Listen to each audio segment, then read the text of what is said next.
Yeah, Yes. I have. My friends say I don't do any work. That all I do is play, because I'm either Dream job. dream jobs. So I'm working with beer Mm-hmm. or working in sports, which is most of my friends think that's pretty good deal. Right, So right. they don't. They have to do real work sometimes. So. Well, I can give you a little bit of history about me and tell you a little bit about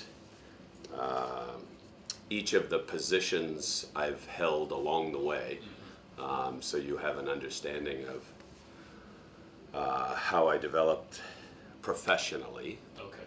But I want to answer questions or anything else you need as well. So before you start, Yeah.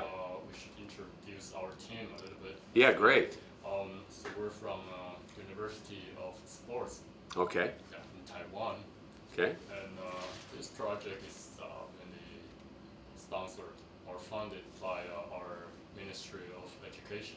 Okay. Yeah. So it's mainly to understand how the minor league team works here, Okay. how they manage and operate, and also we have there's a Taiwanese player playing for Agua Sox. In Everett, right. Yeah. Okay. So we're also doing a documentary movie for him. Okay. Yeah. And this team, all four of them are students. Mm-hmm. So they're in the sports mass communication department. Okay. So judging from your experience and portfolio, there should be a lot like we can learn from how you announce the game or broadcast the game. Right. And, how to get the audience interest and things like that. Great. Hoping to learn a lot from you today. Okay. Yeah. So. Yeah, that's very good. I'll give you some. I've had many jobs in baseball, Right. and they all relate to minor league and professional baseball.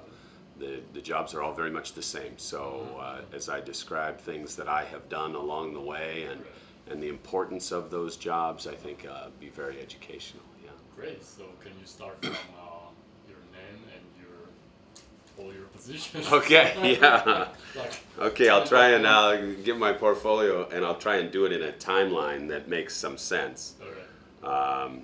Okay. I'm ready if you're ready. We're Rolling. Okay. we're rolling. All right. My name is Eric Radovich, and I originally was studying to be a professional sports broadcaster. I wanted to be the famous Dave Niehaus was a broadcaster here with the Seattle Mariners, and it was my dream to be Dave Niehaus. So along the way, I was a sports broadcaster for just about any sport that a team would allow me to broadcast. So I did hockey and volleyball and gymnastics and bowling, many different sports to learn how to become a better broadcaster. My belief was the more work I could get, even though I wanted to be in baseball, the more work I could do in multiple sports in front of a camera or behind a microphone, just getting all of that practice in any sport would help me be a good baseball broadcaster. Which university and which department did you get your degree? Like, is there a specific department just for sports broadcasting, or? So I went to school in, my major was in speech communications, but I actually there was a special school in Seattle called Bailey School of Broadcasting, and it was a 10-month program designed specifically for learning how to be a broadcaster, either sports or a radio disc jockey, where you're playing the music on the radio, but still behind a microphone. And I used to say, love song after love song, 77 KXA. So you have crazy jobs along the way, all building experience. So that experience through college and the broadcasting school led me to being the stadium announcer, a sideline announcer that only can be heard in the stadium by the fans that are in attendance at the game. Sir, is that the first job you got after the 10 months? Oh, okay. Yeah. So it went very well. So the first job was to be an announcer at the University of Washington, and I was doing Washington women's basketball. They were very popular, maybe 8,000 fans per game, and you could hear me in the stadium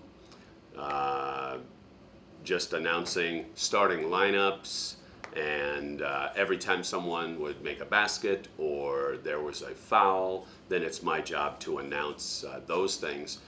And I was nervous with 8,000 people there, and they could see me on the sideline, so took a lot of practice to calm the nerves in that broadcasting, my very first sports job.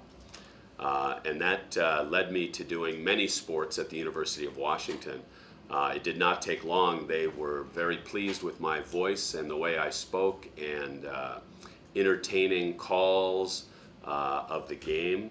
And pretty soon I was doing their baseball games and their men's basketball games with larger crowds, maybe 10,000 people at the men's basketball games. So I was doing that as my stadium announcing kind of professional for the university. And at the same time, I was doing some small television and radio broadcasting. Again, just trying to get experience. I was still doing hockey and race car driving and lots of other announcing, anything I could get my hands on, hoping to get a minor league baseball job. And at last, in 1995, I did get a minor league baseball job, and that came in part, the University of Washington was doing a small number of games, of their baseball games on the radio, and I actually have a little bit of that I can play for you. This is me announcing baseball about 15 years ago, but I'll play just a little bit so you can hear what that sounded like if you're interested. Totally. Let's see if it's loud enough. Runner in first base for Washington. Brandon Jacobson will come in to run for Johnny O as he takes another one for the team. So this is my color commentator, but you'll hear me in just a moment. Boy, I guess if you're going to be down by 2 runs, the bottom of the ninth with 2 outs, I'd rather have Jay Garthwaite up there than just about anybody. Most powerful hitter on this team. He's the co-leader with 15 homers. He's got a chance to be a big-time hero right here. And this is me right here. Batting from the right side, the junior with 15 bombs takes a first pitch curve high for a ball. 1-0. Hope you're right on the edge of your seat. Nail-biting time again for Husky fans. It's been this way for all 4 games in this tournament. Washington just no quit in them. 6'2", 215 junior from Kent Meridian High School, trying to keep the season alive for Washington here. Runners a lead from second and first. Philip Tribe sets at the belt. The 1-0 pitch. High again with a fastball. 2 balls and no strikes. Of course, if Garthwaite walks, the tying run would move into scoring position. Yeah. And the winning run would be aboard. This is a very dramatic play coming up here, so. The sun peeking out from behind the clouds again, making a very bright Reckling Park. Describing the atmosphere, the clouds and the sunshine, and painting the picture of what's happening at the game. Audio only. This was radio broadcast. He had 2 strikes on Kyle Larson and gave up a hit. He had 2 strikes on John Otness and hit him, and hasn't been able to throw a strike to Jay Garthwaite. The set one more time, the 3-0 pitch off the plate. No, a strike called late from the home plate umpire Dinsworth, and I'll actually thank the home plate umpire for making that call. I want Garthwaite to have a chance to swing the bat here. He could win this ball game if he sends one out of here, of course. The countdown 3-1. You bet Garthwaite will have a rip at a fastball here. Let's see. The 3-1 pitch, change up, hit high and deep to left field. Back to the warning track, the wall, and see ya! Would you believe it? Jay Garthwaite takes a changeup and rides it out of here to left field. The Huskies will play a single game for the championship here at Reckling Park. The Rice Owl fans are stunned. So that gives you some idea of how crazy it can be and loud. A home run to win the ball game for the University of Washington, and it was my announcing those games that opened the door to doing minor league baseball. So I started broadcasting minor league baseball in 1995, and again, my hope was to be just like a player. When you're broadcasting at the minor leagues, you're just like a player playing at the minor leagues. You're hoping to climb the ladder and reach the major leagues. But I did minor league baseball for a couple of years, and my experience was way too much travel. It was lots of time. You get on the bus and you go to hotels and So you ride with the team. Ride with the team. Oh, shoot. So I lived with the team in the hotels and the buses, and also with baseball, we play every day. So we had 76 games that season in 81 days. So 5 days off in 3 months. Yeah, a little bit tough, but again, it's baseball and it's fun, and I was passionate about it. But long bus rides and hotels and some food, okay, not always great. But again, this is a very low level minor league, same level as Everett, short A. So at that point in my career, even after just the one season, I decided that broadcasting the baseball games was maybe not exactly right for me. Because I had a family started. I had 2 small children, just one at that time, and one on the way. So I was missing my family and lots of time on the road, and I think that's things that many people don't think about. The minor league players are not paid a lot of money usually, except for large signing at the beginning of the star players. But I decided at that point that trying to become a professional major league broadcaster, although everyone was very complimentary, and I had lots of kind words about my broadcasting, I decided to take another approach to my announcing career, and I took a job with the Seattle Mariners in their public relations department. How competitive it is. Yes, those are hard jobs to get. I had been an intern for the Seattle Mariners for 4 seasons, doing whatever they needed me to do. But a lot of my job as an intern was taking care of the broadcasters and the media. And having been a broadcaster, it helped that I knew the kinds of things they needed. Help set up interviews, get them good notes about the game, and tell them lots of information that they could use on the broadcast. So that was part of my job as an intern. And then I became a full-time employee of the Seattle Mariners in 1995 As a PA. to do the public relations. Okay. So I was doing, helping manage the media. And during that time, because I had some broadcasting experience, the stadium announcer got sick during a game and was unable to continue announcing. And they knew that I had some experience. So they put me in the booth and said, okay, announce the game. And so at that time, we had a couple of famous players that you may know the names. So I would say, now batting, center fielder, number 24, Ken Griffey Jr. So I was the stadium announcer. Back then, we played in the Kingdome here in Seattle. But so I filled in. I became the backup announcer. So you got like 5 minutes notice before? Yeah, not even 5 minutes, like about 35 seconds. Oh, really? They said, he's sick, can you do the next batter? Okay. So I went in and I tried to do it a little bit in his style, Right. so that no one knew that we had a change of announcers. So I knew his style, so I tried to do his style. And then everybody said, wow, you have a great voice, and we need you whenever he can't do the games, will you be the backup? So I've been the backup public address announcer, PA announcer, for the Mariners for about 20 years. And I only do maybe about 10 games a year as his backup announcer.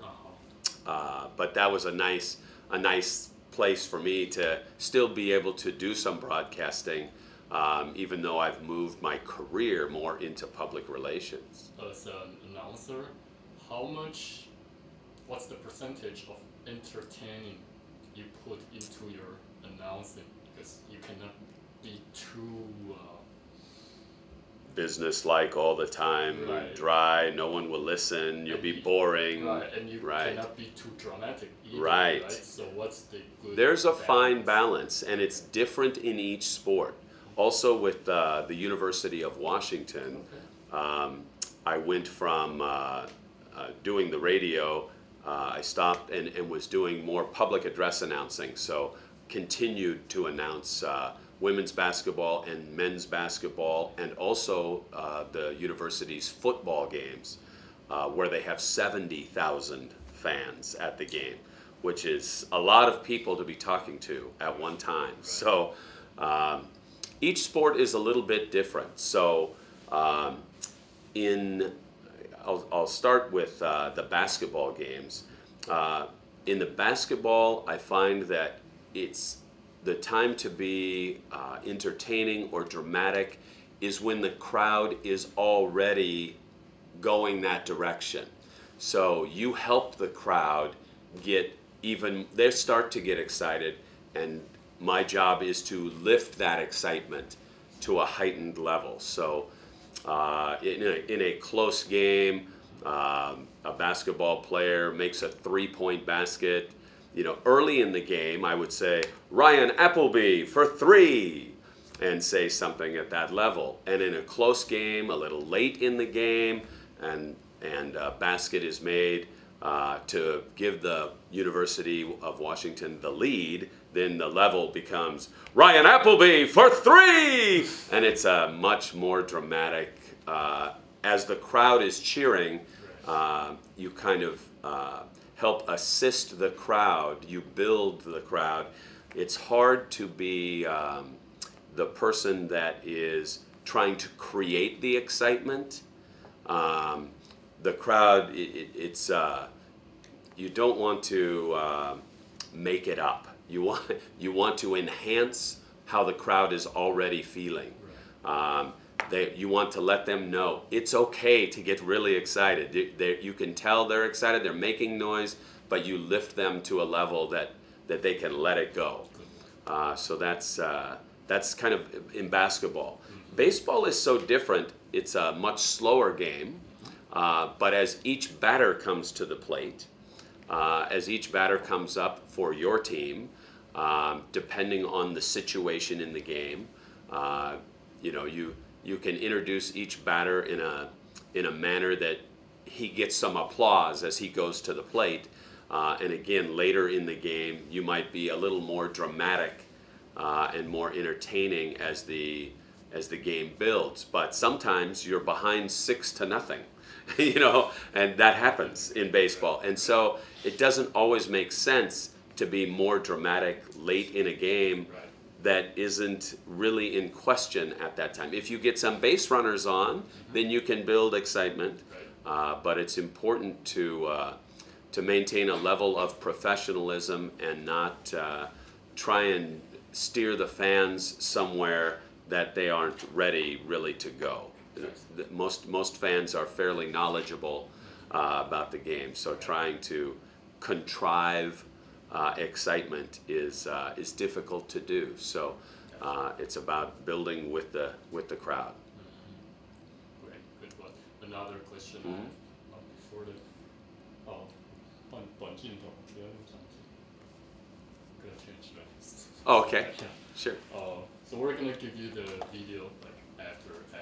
I think you're saying really good stuff, and you might need it for I don't know. Oh, that'd be wonderful. Yeah, Sure, yeah. sure. So we'll edit this, and we'll give you one copy as well. Oh, that's nice. So another question I have is, are you always aware of the differences doing video and audio broadcasting? I have that question while you played that from 15 years ago. Right. Yeah, and how much difference is that you have to make? Yeah, I think there's a dramatic difference between doing just audio or radio or public address announcing and doing video or television. That difference is dramatic because well, let's start with radio. In radio, you have to imagine someone is in their car and driving along listening to you on the radio. And you have to paint the entire picture. It's important to talk about even a player adjusting his batting gloves and how he's gripping the bat and what the weather and the sky looks like and the shadows on the field or how green the grass is or also things strategically in baseball. If the batter is crowding the plate or if the outfield has shifted to right field or the infield is coming in because they want to keep the ball in the infield.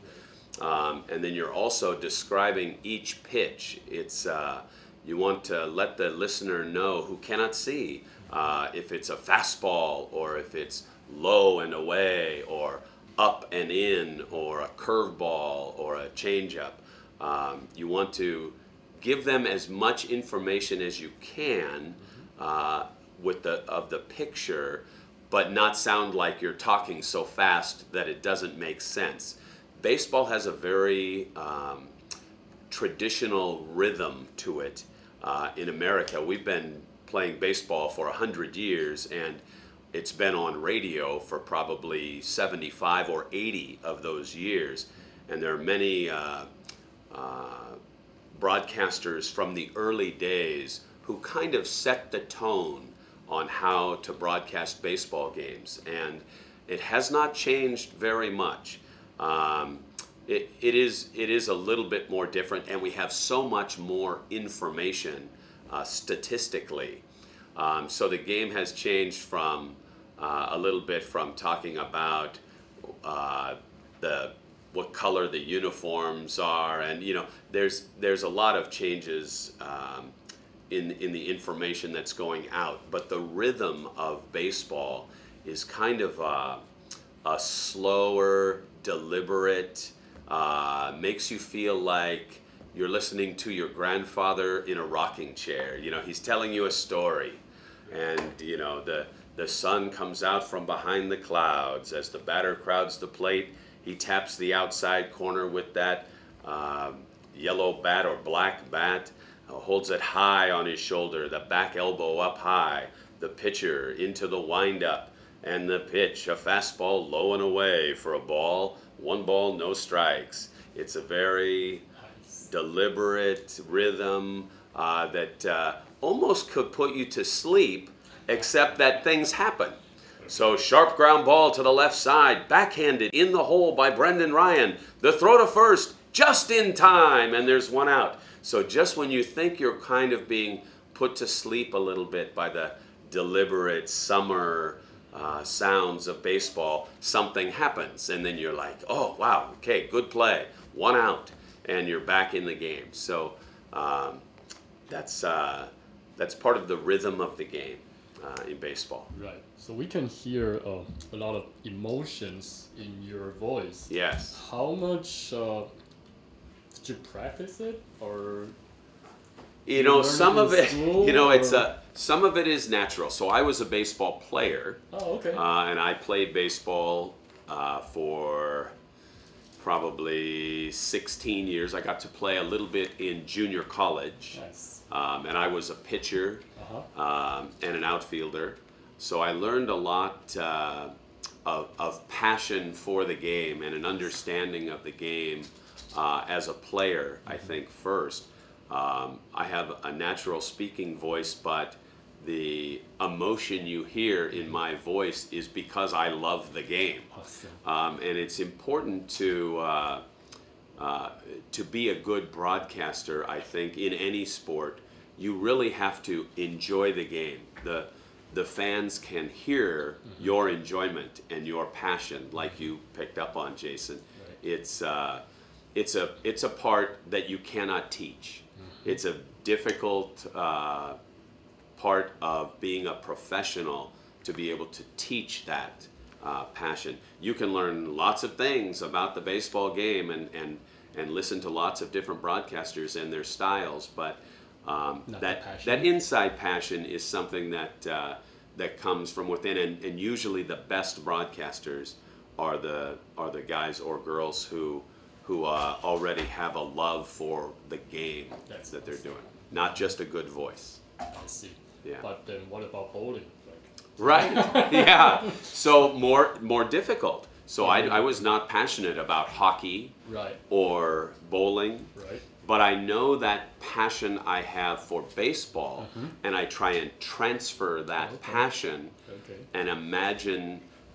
But I will say, you will hear more consistent level of passion in the game I love of baseball, and in hockey or bowling or volleyball, games I like, and I want to be a good broadcaster, but the level of passion is more, I'm trying to imagine it's a baseball game and try and do it with that same energy that I would do baseball at. And it's not always easy when you're not as passionate, but a professional learns to do that. And once you've done many games of the game you're passionate about, it becomes easier to transfer that passion into other sports. You can develop some passion for that through your experience in the game you're passionate about. That's awesome. Yeah. So let's get back to the track. You were saying that you became the substitute announcer, EA for Mariners. Yeah. And everything goes well after that? Yeah, so became the backup announcer for the Mariners and continued to work in their public relations department, assisting broadcasters and helping them to learn information that they could use in the game. And from that point, I found out I was good enough at public relations that my announcing became more of a hobby, more of a part-time job. But I found that many people were still asking me to do it, to be an announcer. So I became very busy doing the public relations with different companies. I left the Mariners and went to work for a company that produces festivals in Seattle. And now I'm the executive director of the Washington Beer Commission, and I'm passionate about beer. So it works very well to be public relations, and I do a lot of speaking events. The reason I have a tie on today is I will be giving some of that passion to some business leaders today. So did you create this commission, beer commission? It was created 5 years ago, and they hired me as the executive director 3 years ago. Oh. So it was created by the state of Washington, and I was hired to be the spokesperson and promoter and marketer of Washington beer. We have 175 breweries in our state, and it's my job to help them get some media coverage and people to find out about them in tourism and those kinds of things. But back to the sports, I continue to do public address announcing for University of Washington men's basketball games. I do about 20 games a year for the university in basketball. I announce about 6 or 7 home football games in front of 70,000 people for football, which again is another style that's very different. Each play happens and it's a little less dramatic unless there's a very big play. Right. You're just giving the information to the crowd. Bishop Sankey, the ball carrier, gain of 3 yards. 2nd down, 7 yards to go from the 23-yard line. So it's much more dry or simple. It was a touchdown? Informational, sure. And then if Keith Price back to pass throws to Kason Williams, touchdown Washington! So it becomes, and then the crowd is erupting and the siren goes off, and so it's much more exciting when there's a touchdown or a long run. But again, in public address announcing, it's different than play-by-play announcing. You're not calling the action as it happens. You're recapping the action after it happens, so that everyone knows who threw the pass or who gained the yards or who made the tackle. So I've continued to do some broadcasting through stadium announcing. I also announce many local events. So I've done a bunch of running events. So we have lots of runners and half marathons and 10K runs and those kinds of events. And I'm the person early in the morning telling everybody, you know, where to register and how to pick up your packet and make sure you have your bib on and don't forget to use the restroom, and all the fast runners in the front and the slower runners in the back, and we're going to start in 15 minutes. And so I'm kind of the host for a number of those running events here locally. And again, it's more of a hobby. It's just something I enjoy doing, and I run as well. So again, the passion comes into play, that I enjoy seeing people doing healthy things, and it's fun for me to get, and I get paid to do it, so it's a nice bonus, right? So so I continue to do broadcasting, mostly stadium announcing and hosting of things, not so much radio or television anymore. And then the Mariners, 9 years ago, asked me to do another job in baseball, and that is the job of official scorer. Right. So, and another important role in a baseball game is somebody has to decide if it's a hit or an error. Right. If the player bobbles the ball and doesn't get the out at first base, is that a hit? You're the one who make the call. I make the call. Wow. So one person's job is to make the call. And it's funny because my broadcasting experience, I believe, comes into play a little bit. Partly because I've seen so many games as a broadcaster, and when you're broadcasting, you're kind of scoring in your mind before you say it anyway. You say, I think he should have made that play. That's probably going to be an error. So you're kind of scoring along the way, but one of the unique things about being the official scorer is I actually have a microphone, because the press box is big at the major league level, and not everyone can hear what my decision is without the microphone. So I get to speak into the microphone and say, charge an error to the shortstop, E6, and make a call. And there's something about the microphone and my voice that gives me a sense that I have confidence in my call, because my voice is clear and very discernible. So I very seldom do people question my call. Nobody protests. Partly because no protest, partly because I sound like I know what I'm talking about. So authoritative voice, very clear, and say that's a base hit, and everybody goes, so that's a base hit, and they score.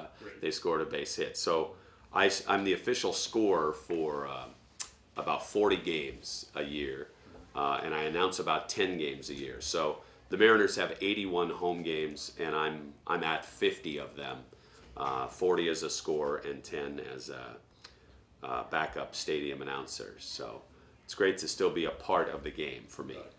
So you think it's more important to score fairly, or sometimes you might want to make a hero on the team? Right. You kind of make your own judgment. You know, it's funny. It's everybody believes that the home team gets some little extra help because it's the home team. And we're really trying to get away from that and score every game exactly the same by the rule book. You know, so it's, but it was so hard, and a good example is Ichiro. So, and I love saying he was one of my favorite people to announce, you know, when he came to the plate. But he was so fast that it would make calls more difficult, Right. because players on the defense would have to hurry their throws and make the play so much faster than normal because he could get up the baseline so fast. So lots of people think that maybe we were giving him an advantage, calling everything a hit when he made it, but really it was just because he was so fast and made the play difficult. And by the rule book, that is not an ordinary play. So sometimes people would say, oh, of course, it's Ichiro, you're giving him a hit. But really, not necessarily the case. It's he just was an exceptional player with great speed that it would make it hard on the defenders. So, but he's a good example of a player that was certainly a hero here in Seattle, and had lots of infield hits. Where the ball didn't make it to the outfield, but still able to beat it out at first base, and we would give him a hit because he was so fast. Yeah, interesting.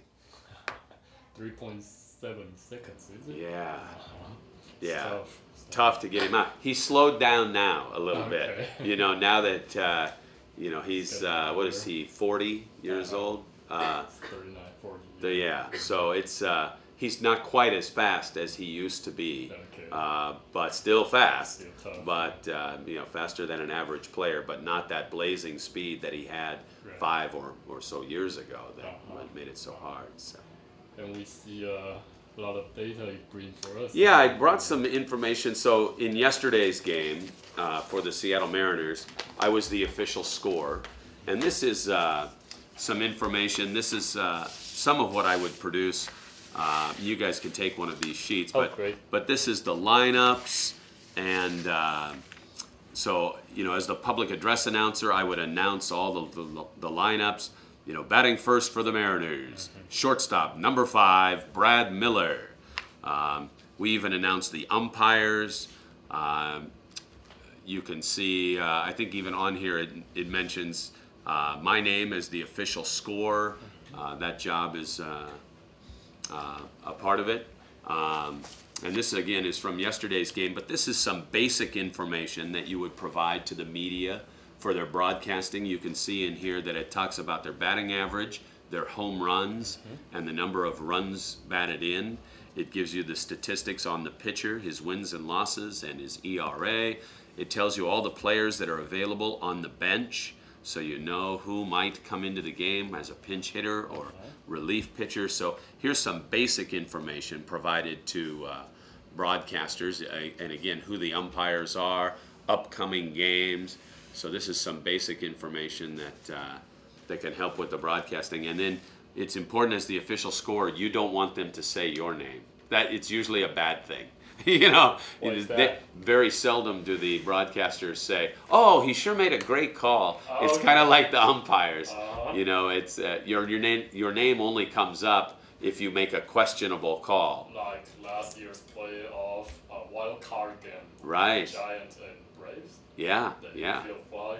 Yeah, that down the line, and is that an infield fly or is that should have been in the outfield? And Right. that was on the umpires. And then who that umpire is. You get to know who he is Yep. because he made a call that was questionable. So same as official score, you don't want to have the announcer say, "Well, Eric Radovich scored that a hit, but we clearly think that was an error."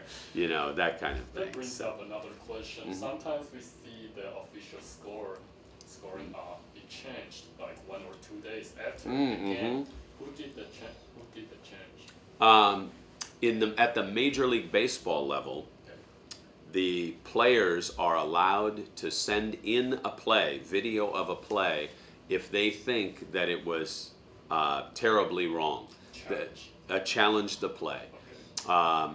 And they're not supposed to do it every game. There's some rules. So it better be, when you send in a play, it needs to be a play that is worthy of review.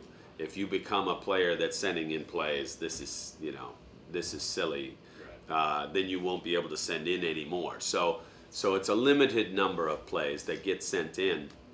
I had series against the Houston Astros, and they sent in 3 of my plays in one series.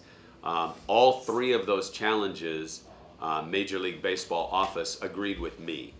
So none of the plays got changed, but it makes you feel like, wait a minute, you know, how come 3 plays got sent in? And, you know, Houston is a team that is struggling, and I think some of their players are looking to, you know, help their statistics, but it's okay. So you know, as a scorer and as an umpire, you have to have a little bit of thick skin.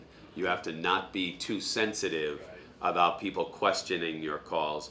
You just have to be confident and know the rules, and in the end, you'll be fine. So, but you can't get mad or crazy about people questioning your calls. It's going to happen. So, different interpretations. So, it's actually Joe Torre works in the Major League Baseball office, former player and manager, and he looks at the videos and so decides he's the final answer at the major league level for any plays that are challenged.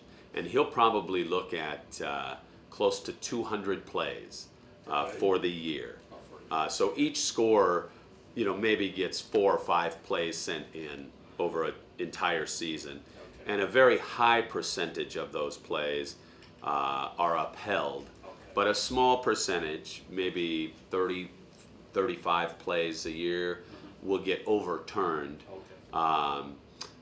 based on Joe Torre's opinion of, you know, and again, most of us as scorers did not play Major League Baseball. You know, lots of it was sports writers and broadcasters and people that have been around the game a long time. So we're knowledgeable, but we didn't play the game. And so I think the players appreciate having Joe Torre look at plays as a player, a different level of expertise to help make a final decision. And I try not to think about it, but there are millions of dollars on the line, because if a player has in his contract, if his batting average is over 275 or over 300, or he drove in 90 runs or more, or there are contract clauses that can be affected by whether or not that's a base hit or an earned run or an RBI. And so we make decisions, again, that can affect players' contracts. And that's why the players have this tool, this ability to challenge, because we want to make sure we get it right. Yeah, so. all the motivation to challenge you. Right, so. Exactly. And let me say, we don't make millions of dollars. So we get paid $160 per game to be the official scorer. Only? That's it. So we do it in part because we love it. And the truth is, I would pay Major League Baseball to get to be a part of it. So I mean, I would turn it over. So getting the money, that's not my day job. It's my hobby, and I get free parking, some tickets for my friends, free dinner, and $160 per game to be the official scorer. And yesterday's game was a great example. I feel like yesterday's game was easy. No questionable plays, nothing to worry about. Very simple game. It was less than 3 hours. So I feel like, oh, that was pretty easy for $160. But then there are games where there'll be errors and unearned and extra innings, and you go, I'm not getting paid enough. This is crazy. So there's a balance in there for sure. So I think our time is almost up. Great. So last two questions. Yeah. First one is easy. Of all the active Major League players now, whose name you like to announce the most? I mean, the syllabus and the sound of it. Right. For you example, I like Encarnacion just because of the Oh, right. Yeah, that makes sense. It's funny because Ken Griffey Jr. was my favorite for a long time when he played for the Mariners. And getting to announce his name and the way we announce it and the crowd making noise when you announce his name, so that was my favorite for a long time. So you want me to do one for you? So Yeah, I did one a little bit earlier, but let me think in a more dramatic situation. I don't want to wake up my neighbors here, but I'll do now batting, center fielder, number 24, Ken Griffey Jr. So, and then the crowd would erupt. So that would be very loud. And then the same with Ichiro. It was so fun to announce Ichiro, and we would say Ichiro Suzuki each time. So, right fielder, number 51, Ichiro Suzuki. So, again, a very, very fun one to do. In today's game, you know, the Mariners don't have an individual star right now, and so it's you know, I like announcing the players who play with passion, you know, like I do. So I'm very excited about a new player on the Mariners, but his name is not very fun to announce, you know. So his name is Brad Miller, and he's playing shortstop for the Mariners right now, and he's playing very well, and I like how he plays. He plays aggressive and is always looking to take an extra base, and he's very good on defense, and he's talking to his teammates and positioning, and he looks intense, like it matters. Right. And some of that is the youth. You know, he's 23 years old, just came up to the major leagues, so we'll see if he can sustain that energy. But right now, he's been very fun to watch and announce. You know, the star of the Mariners only plays every 5 days. His name is Felix Hernandez, and the King. And I was honored to be the public address announcer the day he threw his perfect game. So there was only, you know, it's crazy. Last year I announced 9 games last year, but I was there announcing when Felix threw his perfect game. And my children, who don't come to very many games, because I'm working, you know, so, but my children, who are now teenagers, they came to sit at that game together, not with any other friends, just my son and my daughter, had tickets behind home plate and got to see Felix throw the perfect game with their dad announcing. And I think that's probably my highlight as a public address announcer, was to have my children there and me be the announcer when Felix Hernandez threw his perfect game. So what a treat for me. Sounds like a perfect day. Yeah, it was a perfect day. The weather was beautiful, and Felix was masterful. I mean, it was a work of art. And having been a pitcher, I know how hard that is. It was magic, for sure. Awesome. Yeah. So last question before we let you go. Any suggestion to the guys and girls who want to become like sports broadcaster, PA, or related job in this field? My suggestion is the more times you can practice, the better. So I used to sit at home, watch a game on television, and practice announcing. Really? Find out who the players are for that game, and write it down, and practice announcing the batter as he would come to the plate. How many games you did that, you would say? Thousands of games. Serious? I used to go as a child, between about the ages of 13 or 14 and maybe 18, I used to sit in the bleachers in the Kingdom with a tape recorder, and with a sheet like this, I convinced the Mariners to give me the sheet with some basic information on it, the lineups, and I would bring my scorebook and my tape recorder, and I would sit in the crowd, usually find somewhere by myself, and announce the game at like a radio broadcaster. And maybe not the whole game, but I would do 3 or 4 innings and practice, and then listen back to it. One of the main things you can do to get better, first of all, practice and just keep trying to do as many games as you can or portions of games. But the important part is to listen back. Close your eyes and pretend it's not you and go, do I know what's happening right now? Do I know the score? Do I know the situation? What am I visualizing? And so I would record the games and listen back to them a few days later and see if I could visualize what was happening based on just the audio. And the same on television. Television is harder to practice. So, you know, unless you have someone going to videotape you, you know, because you can't really do it yourself. But you have to have self-confidence.